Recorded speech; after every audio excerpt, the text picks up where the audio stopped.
Crispin Glover's in this. This is We Have Always Lived at the Castle. What's up? Welcome back. I'm John Stark from MacTheMovieguy.com. And click that subscribe button so that we can always live at the castle together. I don't have a castle. We can't really live together because that would be weird. But we will always have YouTube. And I guess this film and this review. This is weird. I saw it on Hulu. Hulu had put 2024 on it, and I was like, "Oh, this is 2024 movies? Sure." Okay. Clicked on it, watched it, went to IMDb to find out who everybody was. It says it's a 2018 film. I'm like, has this film been sitting around for 6 years, or did Hulu just lie to me and I've never heard of this film before? I'm gonna go with the latter. I think Hulu's trying to gaslight me into believing that this is a 2024 release. Like, maybe you'll watch more films if we move up the release date to more current times. It's like, you got me, Hulu. Then again, that really crappy Children of the Corn remake that Shudder had did actually sit on the shelf for a hot minute before they finally were like, we should probably actually release this thing. I think it has if you look on IMDb, it says like 2021. But it definitely, I mean, because it had a theatrical release, definitely was released in 2023. So it did sit on the shelf for a hot minute. But I don't know about this. I have a feeling it didn't sit on the shelf for 6 years. Correct me if I'm wrong. Talk to me in the comments. I don't get enough comments. This doesn't have audio description, which was disappointing to me as a blind person. So I don't really know what this castle of theirs looks like. What doth this castle look like? This is a weird script. I don't really like the script. The casting is weird. Everything about this is just off. It feels like a film that just doesn't quite work. It feels like I'm watching like community theater glass menagerie. Just something, that just, you're like, what is it about this that just isn't working? You can't quite, you're like, is it the actors? Is it the play is weird? Is it do they not, is it period, but they don't sound period? What is it about this film? I kept trying to figure it out. This film takes place, obviously just not it's not current at all. I mean, there's a point in the film where they talk about how the girls should get a phone. So, as far as an exact time period, I don't know if it's at like the advent of phone, but, I'm guessing phones have been around for a while, so probably not. But they don't sit down and listen to the TV, so soon, I don't know, somewhere around in there. They're, old-fashioned things like silver coins and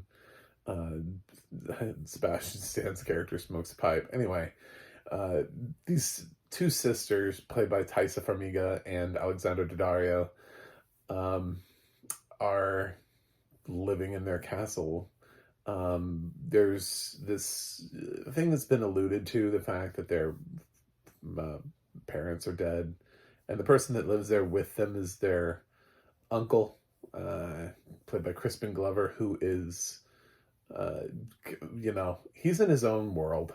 I don't know what he suffers from, but he's lost to time. We'll just say that. I don't know if they're playing him as Alzheimer's, dementia, cuckoo for Cocoa Puffs.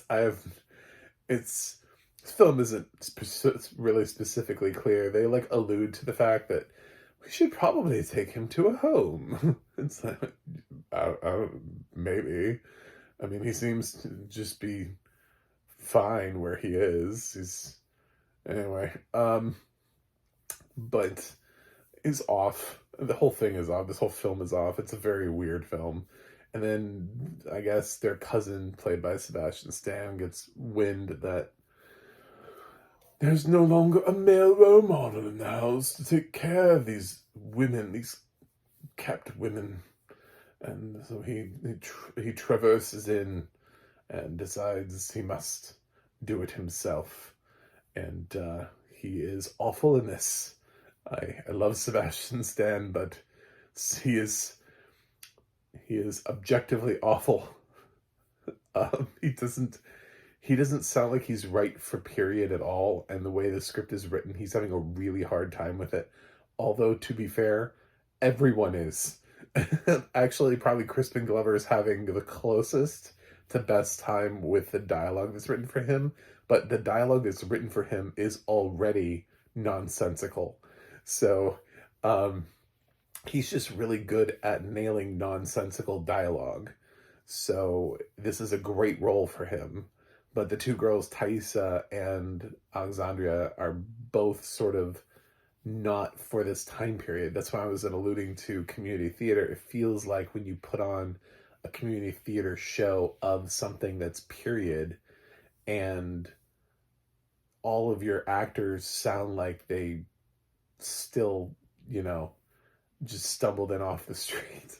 Like nobody really sounds period, and they're struggling with the way people spoke back then. Like they don't quite understand how to land a line that is written that way, and nobody's letting them speak in a different way. So they're speaking in these weird sentences that don't feel like they're fitting the actors. So nothing ever really sits. Nothing ever really fits in this film.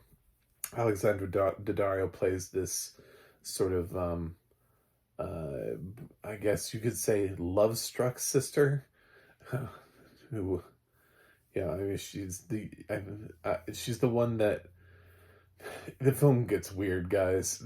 Sebastian Stan's their cousin. He comes in and he starts kind of taking over the role of the father, and you hear in the narration, there's a lot of narration coming from Taissa, about how he's wearing their dad's clothes, smoking their dad's pipe, laying in the dad's bed.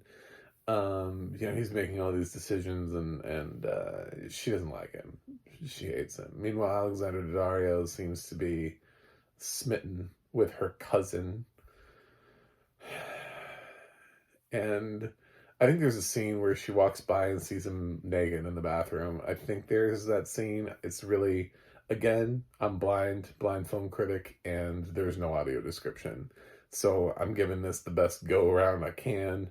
But Hulu didn't feel like it was important enough to secure audio description for this. I don't even know if anybody felt like it was important enough to make audio description for this. I mean, hopefully, because we should have audio description on everything. But if somebody handed me this, I'd be like, what is this? Kill it with fire. I don't know. There's a scene later on that gets really icky and gross and just like, ugh. I don't even know, whatever that is. It gets that with Sebastian Stan. Like, when people get in like sexy voices and they're like, yeah, so I think that's what we should do. We should probably we need to go in and do that, Yeah, I do. I totally understand what you're saying. I'm so glad that you're here. Like, there's one of those scenes where people are like talking and it sounds like they're about to have sex. Like any moment clothes just flying off. And this is after the fact that Tice has already pointed out the fact that he's wearing all of their father's clothes and sleeping in their father's bed and all that stuff, right? Like basically pretending to be their father. And the song that's playing underneath them, there isn't much of a score to this. It's basically just a soundtrack, but it's a song called Daddy's Home, and it is so uncomfortable. It's like, I know that directors and writers, they get together and they're making choices, right? And they're like, this is a choice, and this is what we're trying to do, and this is what we're trying to allude to, and I just felt gross.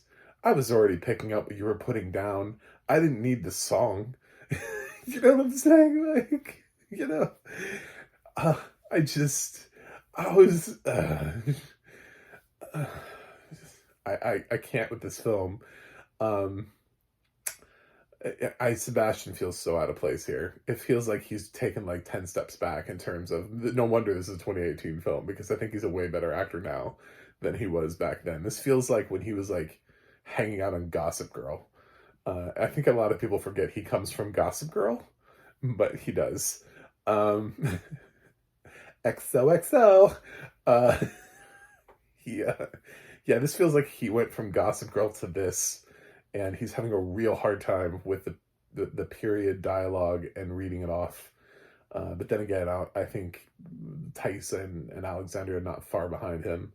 This is good. This is a kind of a little bit of a, I don't want to say a train wreck of a film, because I think it's inherently trying to be off-putting and weird in some ways. I think this is what it wants to be. And congratulations at it. I just don't really know what the point is. I want to, like, damn, we always talk about like art for art's sake, and art is subjective. It's like, I really just want to pick people's brain that worked on this film. Like, what were you trying to do? What were you thinking? Like, what was your best case scenario for release of this film? Like, what was it that you were hoping to do? Just get more notice as a director? Did you think this was going to win Best Picture? Were you just hoping to make some money?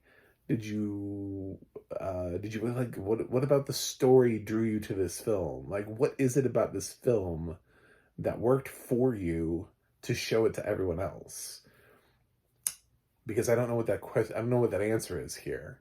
If I was saying any reason to watch this film at all, it'd be for Crispin Glover, just because I haven't seen that dude in forever, and he's really good at playing weird roles, and his role is exceptionally weird, and he's actually really good at it. Crispin Glover's best thing in this film, just hands down, and just leaps and bounds. Otherwise, I can't say too much more because I don't have audio description. So like things like I mentioned, I was like, I think she sees him naked, but I'm not 100% sure, because there's a little bit of a shift in her character after she's like, oh, oh, and there's some more stuff that happens towards the end that I don't want to spoil, but I mean that would definitely require audio description in order to be able to follow it, because I was kind of like, what is happening? Is he trapped? Like, what? I don't get it. Honestly, the last 10 to 15 minutes of the film got kind of really mushy for my ability to be able to understand what was going on with the action and how it was shifting. So anyway, that's it. I'm done with this. We have lived at the castle. We have always lived at the castle. We have always lived in the castle. What the fuck is the movie called? I'm giving it unwatchable. So I don't know what year the movies came out, but if it waited 6 years to come out, it should have kept waiting.